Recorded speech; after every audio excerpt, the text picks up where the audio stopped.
कैसे हैं आप लोग? Hope you all are fine and doing your studies very well.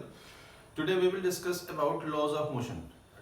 अगर आप इसे वर्ड मीनिंग के सेंस में देखते हैं तो आपको ये समझ में आएगा कि इसमें कुछ लॉज ऐसे हैं जो मोशन को डिफाइन करते हैं, बट ऐसा नहीं है. To define a motion we have studies three equations of motion, three mathematical statements. v equals to u plus at, h equals to ut plus half at square, something. There were three equations of motion, but these are laws of motion. So laws means there will be some statement, okay, and these laws related to motion. तो अगर इसको explain करना चाहे तो आप कह सकते हो कि these laws actually explain cause of motion. ये जो laws हैं वो आपको क्या एक्सप्लेन करते हैं? Cause of motion एक्सप्लेन करते हैं. And what is cause of motion? Cause of motion is force. Cause of motion is force. जो force है that is cause of motion. कोई और motion में है तो क्यों है? ठीक है, ये वही cause of motion है और हम ये laws of motion पढ़ने जा रहे हैं. Laws of motion actually cause of motion को define करते हैं, that is force को define करते हैं. अब ये जो आपके लॉज ऑफ मोशन है ये फोर्स को एक्सप्लेन करने के लिए तीन तरह के बनाए गए हैं. फर्स्ट,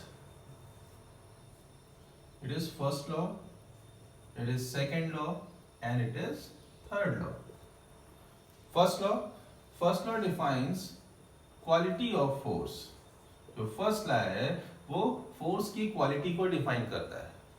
फोर्स आखिर है क्या, what is the force actually. And the second law defines the magnitude of force. Magnitude of force means आपने कितना फोर्स अप्लाई किया है, ये आपका सेकेंड लॉ एक्सप्लेन करता है. इसे हम लोग F equals to ma के फॉर्म में भी देखते हैं, ठीक है. And what is third law? Third law defines nature of force.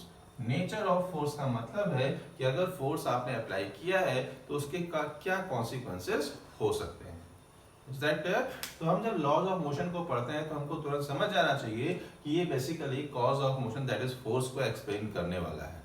ठीक है, तो फोर्स को ये तीन फॉर्म में एक्सप्लेन करता है by using first law, second law and third law. और हर एक लॉ का अपना एक अलग पर्पस है, क्वालिटी, मैग्नीट्यूड एंड नेचर. ठीक है, अब हम सबसे पहले फोर्स को डिफाइन करते हैं कि फोर्स एक्चुअली होता क्या है. फोर्स बहुत ही बेसिक टॉपिक और हम बहुत ही अर्लियर क्लासेस से, लोअर क्लासेस से इसको पढ़ते चले आ रहे हैं, बट हम जब 11th में इसको आके एक्सप्लेन करते हैं तो बहुत सारी चीजें एडिशनल ऐड हो जाती हैं. ठीक है ना, एक्सप्लेन करने का तरीका वही है, बट जो आप पढ़ते हो, जो एक्सप्लेन करते हो वो एक डिफरेंट वे में एक्सप्लेन करना होता है. जैसे अगर हम फोर्स को एक्सप्लेन करते हैं, ठीक है, तो फिर से वही सारी चीजें हैं. एन एक्सटर्नल पुश और pull that can change state of motion of a body, either in state of rest, in state of motion और direction of motion. ठीक है, तो फोर्स अभी भी वहां पे वही, बट हमें वो चीज एक्सप्लेन नहीं करनी, वो हम सब लोग जानते हैं. तो हम यहाँ पे फोर्स के फॉर्मूले से स्टार्ट करते हैं. F is equal to m into a. जो फोर्स होता है वो मास इंटू एक्सेलरेशन होता है, ये आप सबको मालूम है. Force is a vector quantity और इसीलिए ये हमारा जो फोर्स है उसको जब हम वेक्टर के फॉर्म में लिखते हैं तो हम उसको इस तरह से लिख सकते हैं. Vector F is equal to m into vector a. आप इसे इस तरह से लिख सकते हो. और एक वेक्टर क्वांटिटी को हम जब रिजॉल्व करते हैं तो हम three dimensions, along x axis, along Y axis, along Z axis, three dimensions में रिजॉल्व कर सकते हैं और उसके तीन अलग अलग कंपोनेंट्स भी आएंगे. तो अगर हम फोर्स एंड एक्सीलरेशन को इनके कंपोनेंट्स के टर्म्स में लिखें तो आप लिख सकते हैं Fx i cap plus Fy j cap, okay, plus Fz k cap. This one is equal to mass.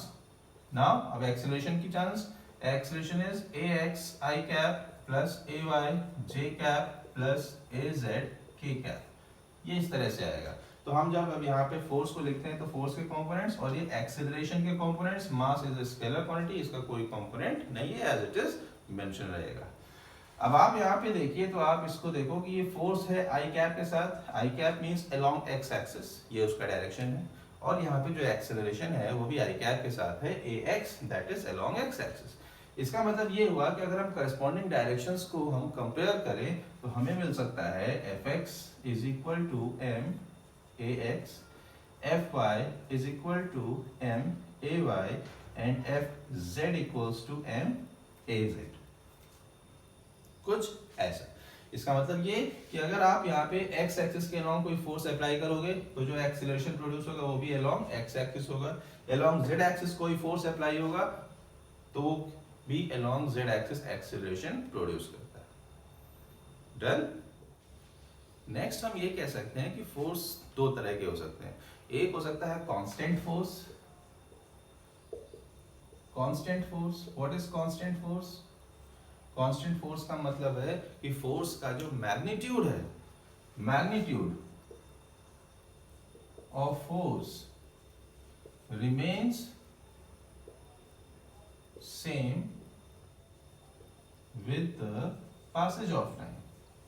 Time तो आपका पास हो रहा है बट उसके साथ साथ फोर्स का जो मैग्नीट्यूड है वो चेंज नहीं होना चाहिए, और अगर ऐसा है तो वो फोर्स हमारा क्या बन जाता है? कांस्टेंट फोर्स हो जाता है। ठीक, इसी के साथ हम लिख सकते हैं वेरिएबल फोर्स। वेरिएबल फोर्स का मतलब क्या हुआ? वेरिएबल फोर्स का मतलब है कि मैग्नीट्यूड लगातार इसका चेंज होगा।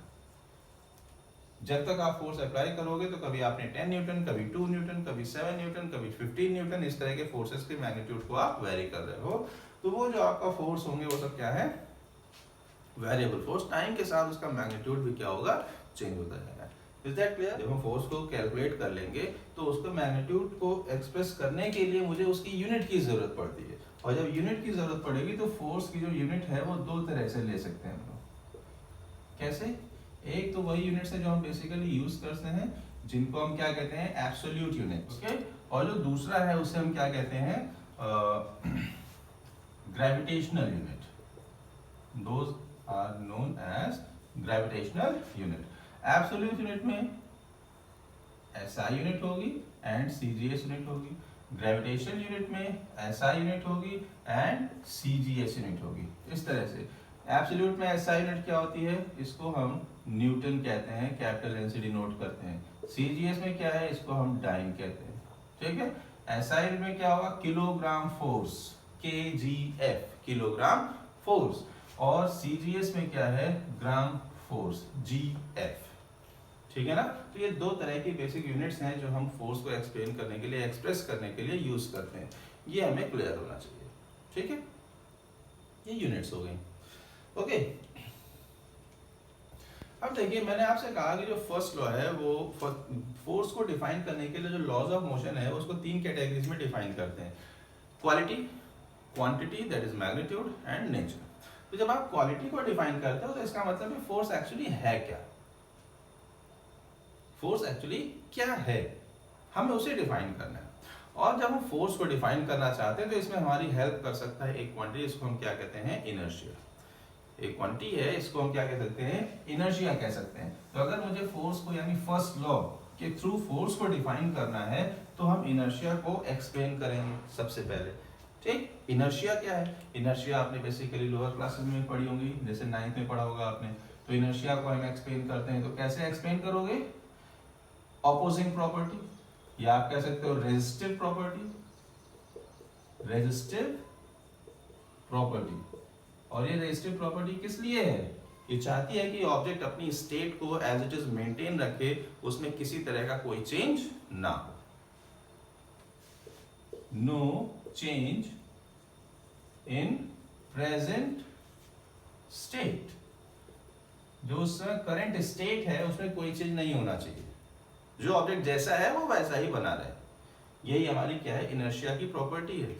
ठीक है ना? ये कोई नहीं, ये नहीं चाहता है कि कोई भी ऑब्जेक्ट अपनी एक्चुअल पोजीशन से चेंज हो। अगर मैं ऐसे हूं तो हम चाहते हैं कि हम ऐसे ही रहें, वो एक्चुअली हम नहीं है, वो कि हमारे अंदर इनर्शिया जो प्रॉपर्टी है वो इस तरह से चाहती है। ठीक, लेकिन ये जो आपकी इनर्शिया है इसको हम दो तरह से एक्सप्लेन कर सकते हैं। एक है inertia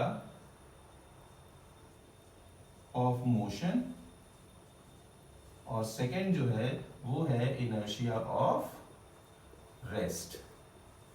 inertia of rest, inertia of motion, inertia of rest, दो तरह की इनर्शिया हो गई। इनर्शिया ऑफ मोशन स्पेसिफिक आपका स्टेट ऑफ मोशन को एक्सप्लेन करेगा। इनर्शिया ऑफ रेस्ट ये स्पेसिफिक स्टेट ऑफ रेस्ट के लिए है। ठीक है, कोई भी object, an object in state of uniform motion remains in uniform motion, it is due to inertia of motion. An object in state of rest remains in state of rest. It is due to inertia of rest. Clear? तो यहाँ पे हमारा जो inertia of motion है वो दो terms में specify कर दिया गया है, inertia of motion and inertia of rest. अब inertia of motion के कुछ एग्जांपल्स हो सकते हैं, जैसे क्या एग्जांपल हो सकते हैं? लॉन्ग जंप एथलीट है, वो क्या करेगा? रन जंप करने से पहले रन करता है। रन क्यों करता है? वो अपने आप को उस डिस्टेंस के लिए मैक्सिमम स्पीड प्रोवाइड करने की कोशिश करता है। मैक्सिमम स्पीड का मतलब है कि वो अपनी बॉडी को उस ड्यूरेशन के लिए maximum inertia of motion provide करता है। इससे क्या होगा? इससे जब वो अपनी बॉडी को एक पर्टिकुलर पॉइंट पे आके थ्रो करेगा तो उसकी पूरी की पूरी बॉडी उस इनर्शिया ऑफ मोशन को यूज करेगी और मैक्सिमम डिस्टेंस जाके कवर करेगी। ठीक है?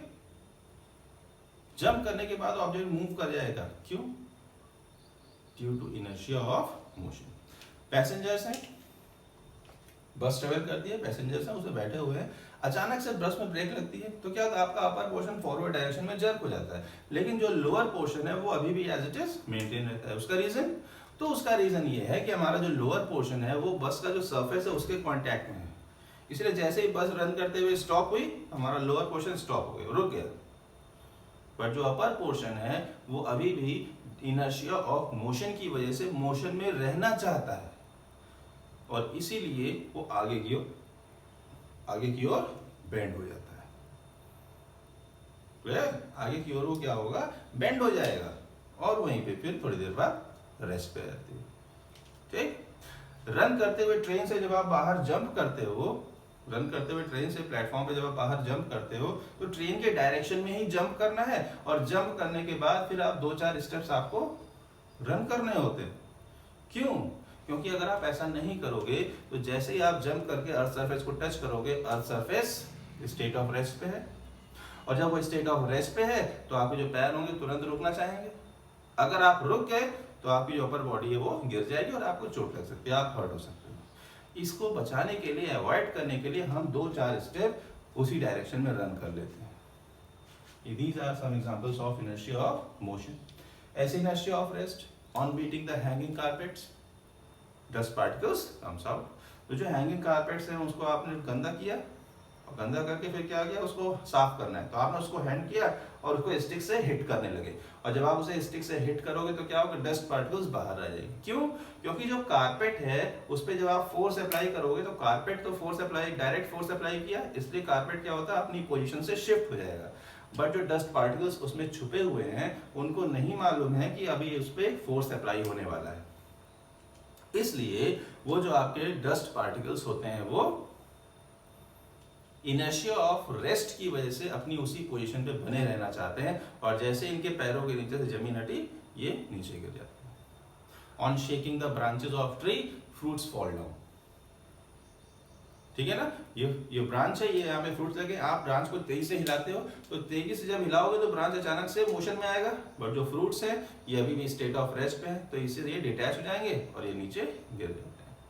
सो ये these are 2 types of inertia of motion, inertia of rest. Okay? अब यहीं पे आप देख लो inertia जो फैक्टर है वो डिपेंड करता है मास पे, डायरेक्टली प्रोपोर्शनल टू मास। क्या मतलब है इसका? किसी ऑब्जेक्ट का मास जितना ज्यादा होगा उसका इनर्शिया भी उतना ही स्ट्रांग होगा। इनर्शिया स्ट्रांग होने का मतलब है रेजिस्टिव प्रॉपर्टी का स्ट्रांग होना। इनर्शिया जितनी ज्यादा होगी वो क्यों होगी? क्योंकि उसका मास बहुत ज्यादा है। ठीक है? एक बाइसिकल है और एक पिकअप है, छोटा हाथी है ना, जिसपे आप ट्रांसपोर्टेशन के लिए यूज करते हैं हम लोग। क्या होगा उसमें? आप साइकिल को तो इस तरह से पकड़ के नॉर्मली वॉक कर सकते हो, बट उसे आप पकड़ के इस तरह वॉक नहीं कर सकते। क्यों? क्योंकि उसे पुश करने के लिए, उसे आपको पुल करने के लिए ज्यादा अमाउंट ऑफ फोर्स, ज्यादा एफर्ट अप्लाई करना पड़ता है। और वो एफर्ट आपने क्यों अप्लाई किया? क्योंकि वो आपको ज्यादा रेजिस्ट कर रहा है, वो नहीं चाहता है कि आप उसकी पोजीशन में चेंज करो। क्लियर? तो इसलिए जो आपका इनर्शिया है मींस जो रेजिस्टिव प्रॉपर्टी है that is directly proportional to mass. Mass is the measurement of inertia. ठीक? एंड इसीलिए if two bodies have same masses then inertia of two bodies, ratio of inertia of two bodies will be 1:1। क्यों? Mass same होगा, divide कर दोगे, answer 1/1 आएगा। Is that clear? ठीक है, so it is inertia, यही हमारा इनर्शिया टर्म हो गया। अब ये जो इनर्शिया है, ये आपको ये समझ में आ गया कि ऑब्जेक्ट की पोजीशन को या ऑब्जेक्ट की स्टेट को चेंज करने में ये रेजिस्ट करता है, ये नहीं चाहता है कोई भी ऑब्जेक्ट अपनी पोजीशन को चेंज करे, state of position, state of rest या स्टेट ऑफ मोशन को चेंज करे। तो उसके लिए लेकिन चेंजेस तो होते हैं ना, चेंजेस होते हैं। हम एक चेयर को एक जगह से उठा के दूसरी जगह शिफ्ट कर देते हैं। बॉलर ने बॉल थ्रो किया तो बैट्समैन ने उसको डिफरेंट डायरेक्शन में हिट कर दिया, हुआ नहीं हुआ? मींस इनर्शिया रेजिस्ट करती है, बट उसके बाद भी जो ऑब्जेक्ट्स हैं उनकी जो स्टेट है, वो स्टेट ऑफ मोशन या स्टेट ऑफ रेस्ट, उनमें चेंजेस होते हैं। क्यों होते हैं, कैसे होते हैं, यही आपका एक्सप्लेन करता है फर्स्ट लॉ ऑफ मोशन। ठीक है, तो हम फर्स्ट लॉ ऑफ मोशन को डिफाइन कर सकते हैं। Now what is first law of motion? First law of motion पूरी फिजिक्स में आपका सिर्फ एक ऐसा लॉ है जो इनर्शिया को डिफाइन करता है, इसीलिए हम इस लॉ को लॉ ऑफ इनर्शिया भी कहते हैं। It is also known as law of inertia. ठीक है, अब इस लॉ ऑफ इनर्शिया का अगर हम स्टेटमेंट देखें तो आपको ये मिलेगा कि an object in state of rest remains in state of rest, comma an object in a state of uniform motion remains in uniform motion unless an external force is applied। ठीक है, ये कुछ इस तरह का। तो इसको अगर हम यहां पे लिखना चाहें तो आप लिख सकते हो an object in state of rest remains in state of rest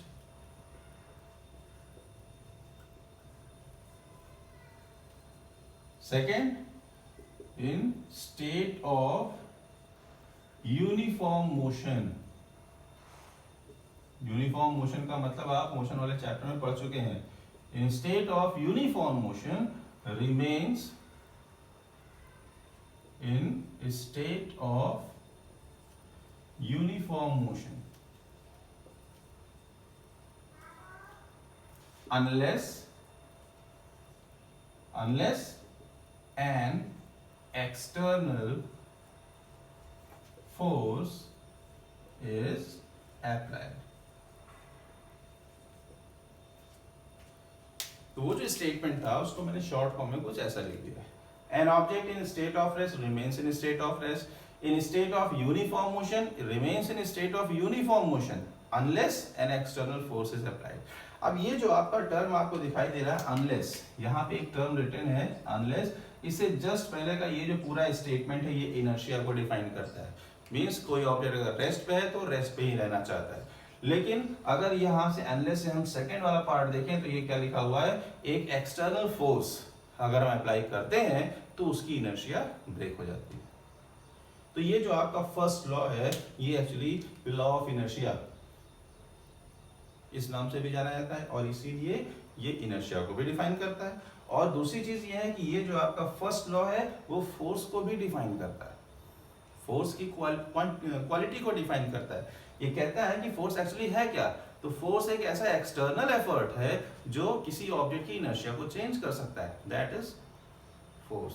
एक ऐसा एक्सटर्नल एफर्ट जो इसकी इनर्शिया को चेंज करेगा, मींस उसके स्टेट ऑफ रेस्ट या स्टेट ऑफ मोशन को चेंज कर सकता है।